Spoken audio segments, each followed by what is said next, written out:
जाओ garage room में जाइए। अरे जाओ।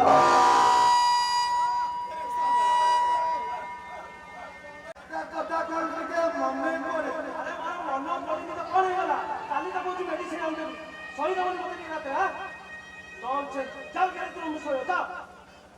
अरे जाओ तुम्हें ठिकाना नहीं जाओ nonsense.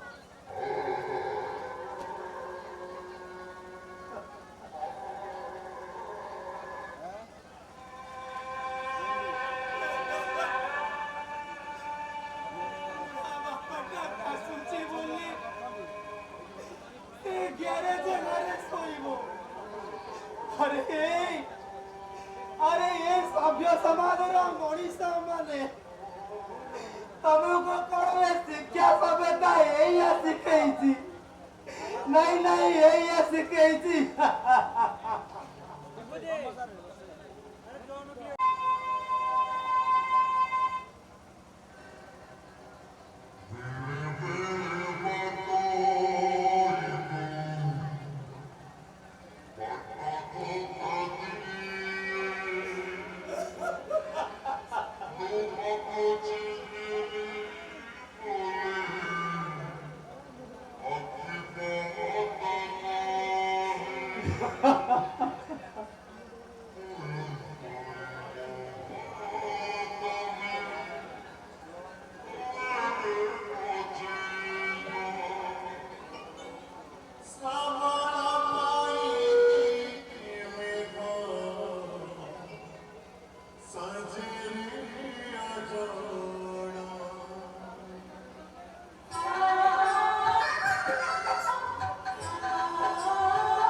Hello bank manager Rajesh दास कहूँ कौन कहले आज्ञा जन को वृद्धाश्रम छाड़ार अच्छी काली ठीक अच्छे बुढ़ा को गोटे पाने दबा पड़े।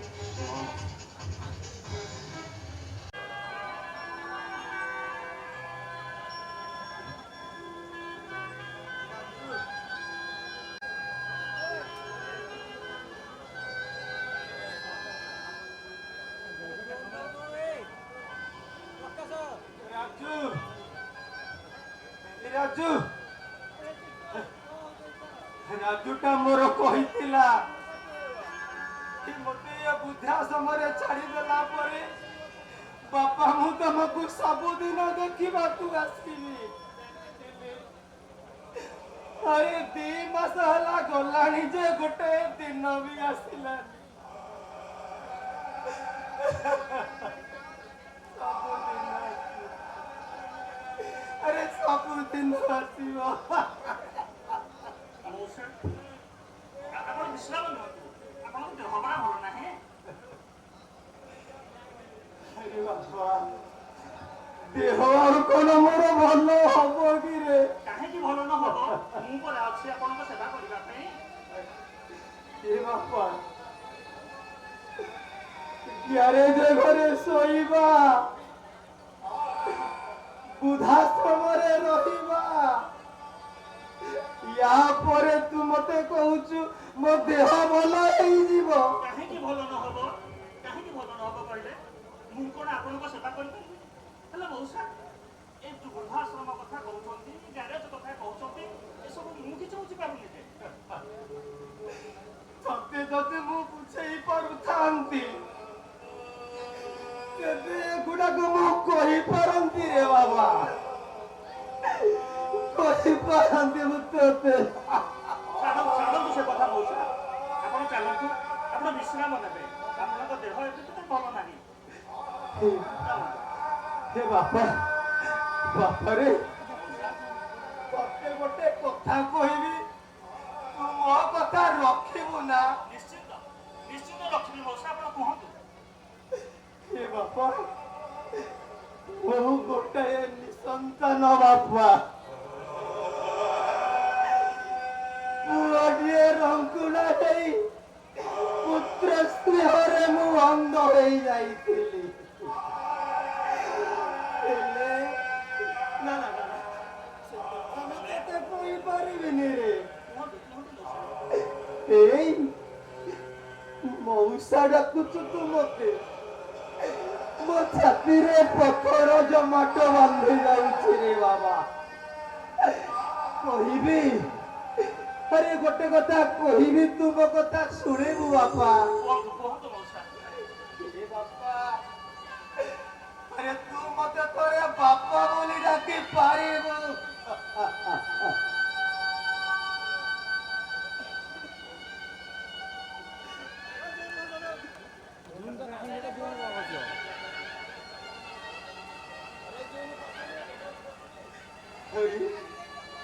নীরব রহিল কাইকিরে?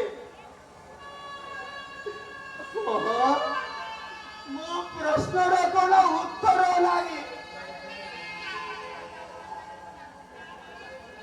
ବାପା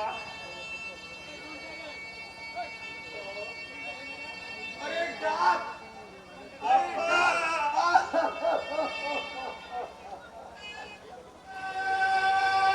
କ'ଣ କରିବାକୁ ମୁଁ ଚାହେଁ ନା।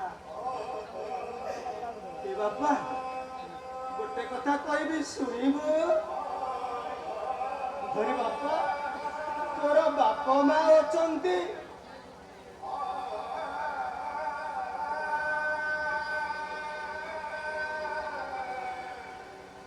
ବାପା ମା ଛେଣୁ ତ ଅନାଥ ଟିଏ। ଏଡ଼ିକି ବକଟେ ହେଇଥିଲି ଲୋକ ଯାହା କହନ୍ତି। ବାପା ମା 2 ଜଣକୁ ଖାଇ ଦେଇଛି। ଆଉ ସେଇଠି ମତାକୁ ଏଇ ପାଖ ଅନାଥ ଆଶ୍ରମରେ ଆଜି ପର୍ଯ୍ୟନ୍ତ ବଢିଛି। କେହି ନାହାନ୍ତି ବାପା ମା ମୋର। ସେମିତି କହନା ରେ, ସେମିତି କହନା।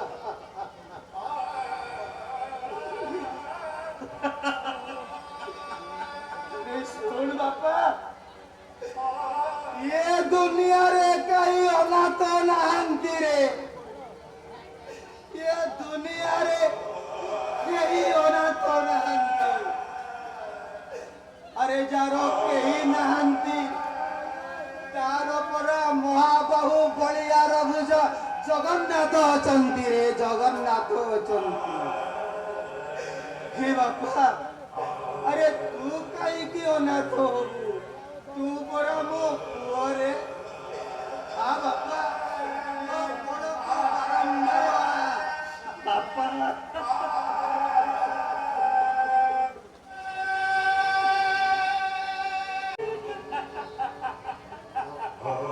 ଏ ବାପା କଥାଟାକୁ ଆପଣ ବାଣ୍ଟି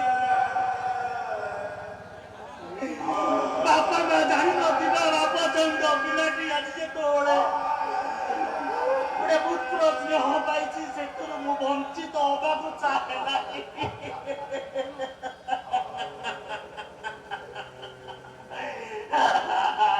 ଏ ଭଗବାନ ଏମିତି କଥା ଆପଣ ମୃତ୍ୟୁ ତୁଣ୍ଡରେ ଧରନ୍ତୁନି, ଏମିତି ମୃତ୍ୟୁ ତୁଣ୍ଡରେ ଧରନ୍ତୁନି। ତୋ ବାପା କହିଛନ୍ତି ଭଗବାନ ତୋର ମଙ୍ଗଳ କରିବେ, ତୋ ଦୀର୍ଘାୟୁ ହବୁ, ବହୁଦିନ ସୁଖ ଶାନ୍ତିରେ ବଞ୍ଚିବୁ ରେ ଧନ, ବହୁଦିନ ବଞ୍ଚିବୁ।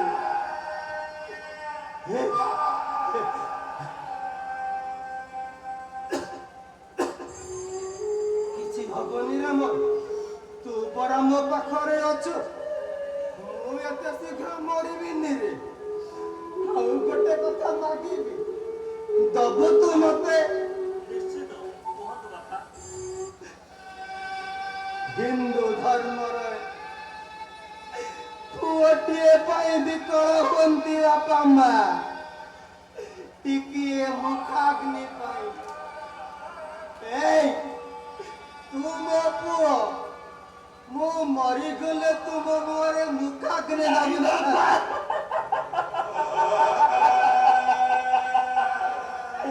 ଏମିତି କଥା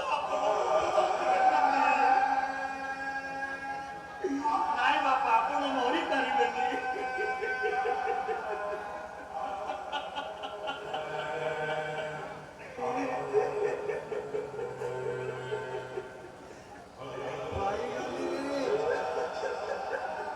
ପିତୃ ହୃଦୟର ବାରିଧାରାରୁ ଝରୁଥିବା ଝରଣାର ସ୍ରୋତଟା ଆଜି ଉଛୁଳି ପଡୁଛି ରେ। ଜୀବନର ସବୁ ସାଇତା ସୁଖ ଗୁଡାକ ମତେ ଆଜି ମିଳି ଯାଇଛି। ମୁଁ ଆଜି ଢେର ଖୁସି। ଖୁସି ନୁହଁରେ, ଯୋଉ ଖୁସି ମୁଁ ଜୀବନରେ ଆଉ କେବେ ବି ପାଇବି ନାହିଁ, କେବେ ବି ପାଇବି ନାହିଁ। ଢେର ଖୁସି, ଢେର ଖୁସି। ବାପା ବାପା କଣ ହେଲା ତମର ବାପା? ଇଏ କଣ ଯୋଉ ଧାଇଆ ଶୁଣେ ଧାଇଆ ଶୁଣେ କଣ ହେଇଗଲା ବାପା?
ଏ ଆଧୁନିକ ସମାଜର ତଥାକଥିତ ଶିକ୍ଷିତ ଯୁବକମାନେ ଶୁଣ,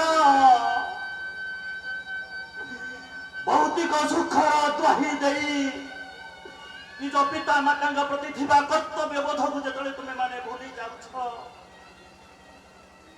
ସେତେବେଳେ ସମାଜ କଣ ଶିଖିବ ତୁମମାନଙ୍କଠୁ?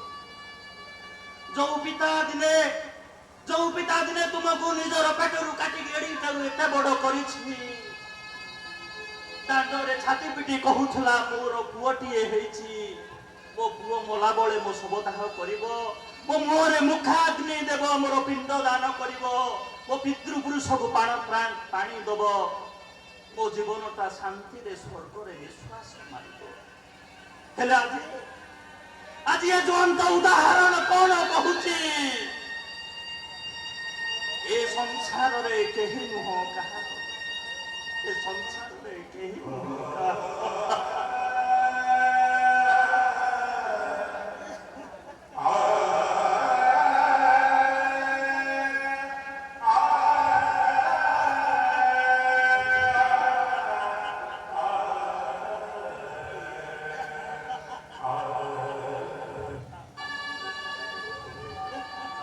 পেমেন্ট তো ମୁଁ ସବୁ ଦେଇ ସାରିଛି କାହିଁ ବାରମ୍ବାର ଫୋନ କରୁଛ ମତେ ନନ୍ସେନ୍ସ ହଁ କଣ ହେଇଛି ଚିଠି ଆପଣଙ୍କ ପାଇଁ ତୋ ପାଇଁ ଆସିଛି ତୁ ପଢିନି ନାଇଁ ମୋର କିଛି ପଢିବାର ନାହିଁ ମୋ ପାଇଁ ନୁହଁ ଆପଣଙ୍କ ପାଇଁ ଶେଷ ଚିଠି ବାପା ନିଅନ୍ତୁ ଥରେ ପଢନ୍ତୁ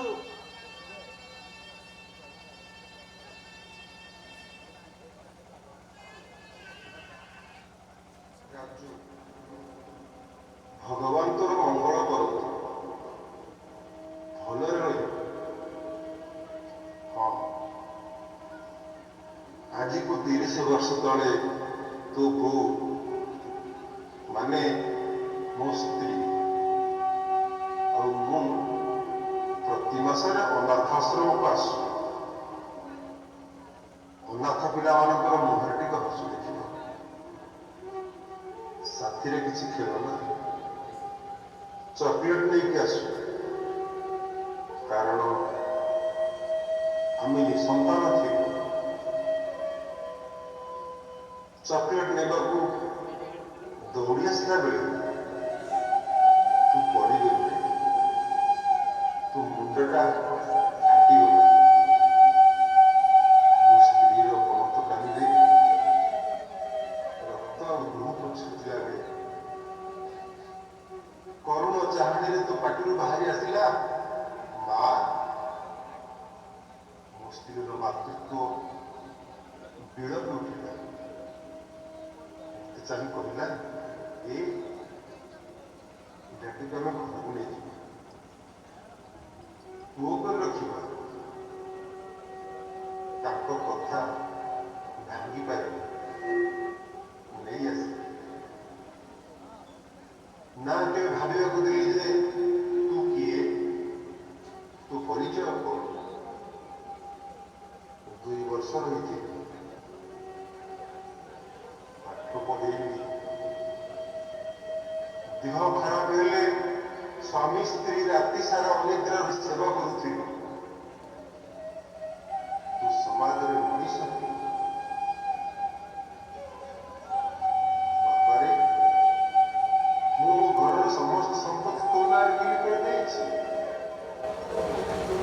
କେବେ ବି ତୁ ଭାବିବୁନି ତୁ ଅନାଥ ମୋ ଆଶୀର୍ବାଦ ତୋ ଉପରେ ସର୍ବଦା ଅଛି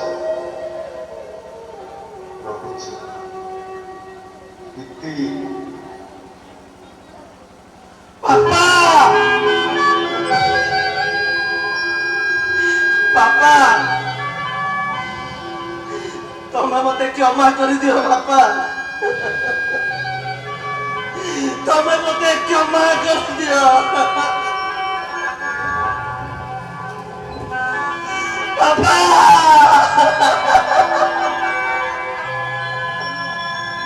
ମତେ କ୍ଷମା କରିଦିଅ ବାପା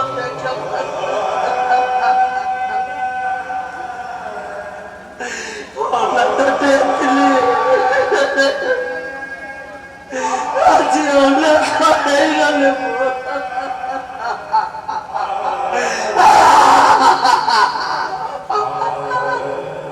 ତମେ ମତେ କ୍ଷମା କରିଦିଅ ତମ ପ୍ରତି ବହୁତ ବଡ଼ ଭୁଲ କରିଛି ବହୁତ ବଡ଼ ଭୁଲ କରିଛି ମୁଁ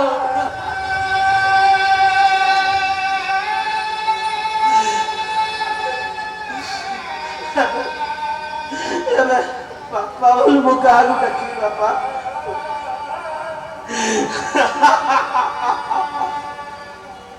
କାହାକୁ ବାପା ବୋଲି ମୁଁ ଡାକିବି ରାଜବାବୁ ଆପଣ ଆପଣଙ୍କର ଶେଷ ଚିଠି ପାଳିଲେ ବର୍ତ୍ତମାନ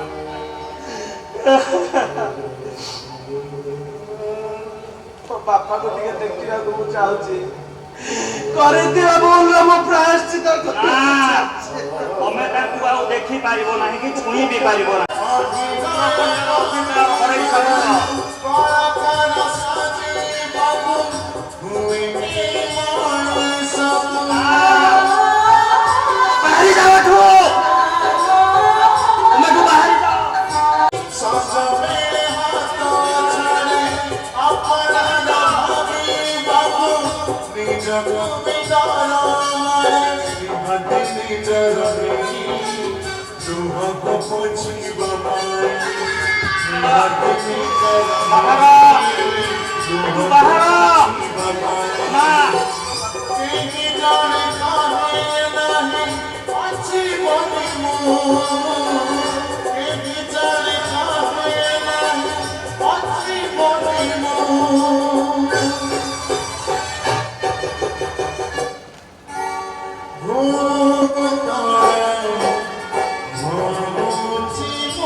एत बड़ महापाप मुझे ना तमें केवल गोटे शर्त मोर रख कि सब तुम स्पर्श करना बंची था बड़े जो बापा को मुठे खाइबा को दे पारिल ना पाखे रखिक सेवा टी कर बापा बोली तो डाकिल ना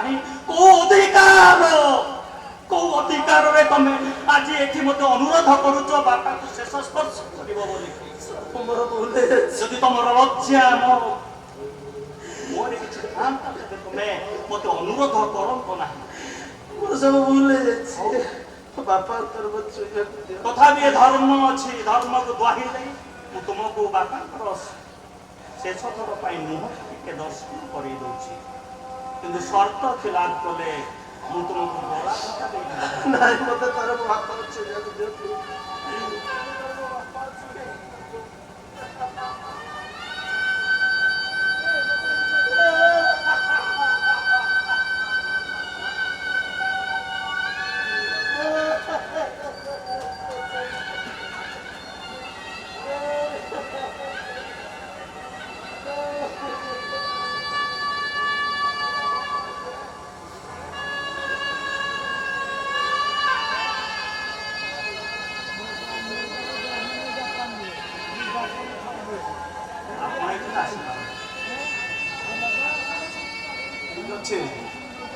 सुना सुना एक शिक्षित समाज बापा माँ का प्रति करुवा पाप पाप नुह से गोटे महापाप नहले मो भली तुम मैंने अनाथ हो अनाथ हो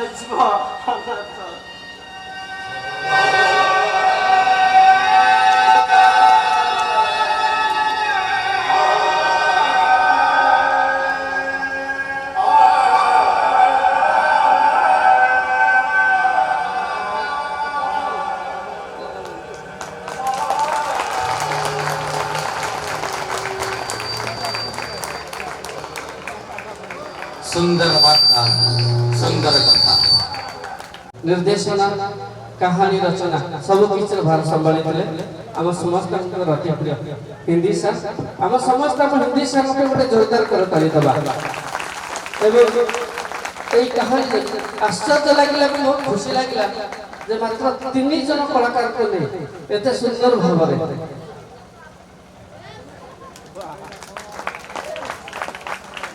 तेरे शेष चिठी ए जो सुंदर परिकल्पना सार्वभौम दुई पद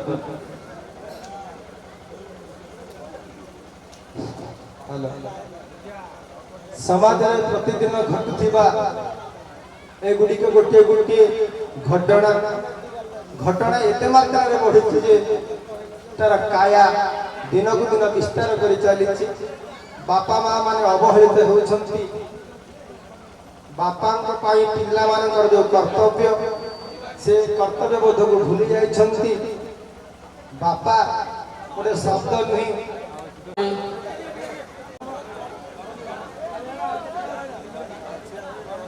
ଏଇଟା ତ